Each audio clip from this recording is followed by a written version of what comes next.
बहुत बहुत शुक्रिया। बहुत शुक्रिया। मैंने न्यूयॉर्क में अपनी नुमाइश पर अर्तुगरुल से मुलाकात की थी। उस वक्त मैं आर्ट की दुनिया में नया आया था। इसने मेरी बहुत मदद की। अस्तगफिरुल्लाह। मेरा भी एक स्टूडेंट था जो पेंटिंग में बहुत ही ज्यादा बासलाहियत था। उसने आप ही की एक पेंटिंग मुझे बना के दी थी। मेरी पेंटिंग बना के दी थी? जी बिल्कुल।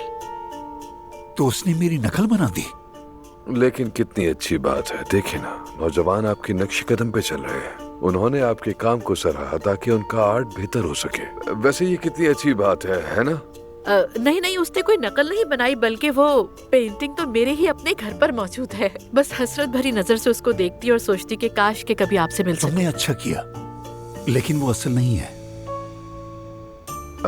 दरअसल मोहम्मद आसिम भी बहुत हाजिर जवाब आदमी है। और अर्तुगरुल को वो अल्फाज बहुत पसंद है जो बनी नूह के जमाने के लगते हैं।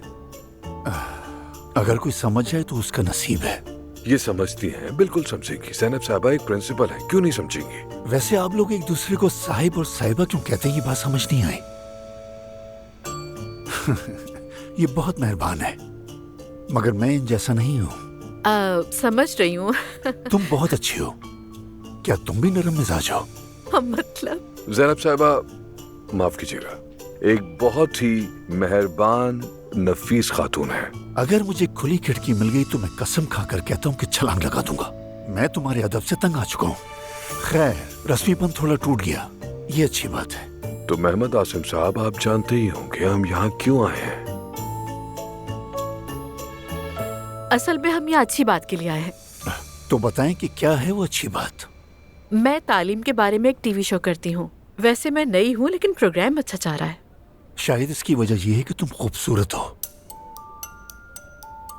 नहीं, ये वाकई इस काम में बहुत अच्छी हैं, बासलाहियत है। खुदा के वास्ते इनकी बात को भी सुन लें प्लीज। जी हाँ। मेरे शो में पहली बार कोई मेहमान आएगा। अगर आप हमारे मेहमान बनेंगे तो बहुत खुशी होगी। कभी नहीं।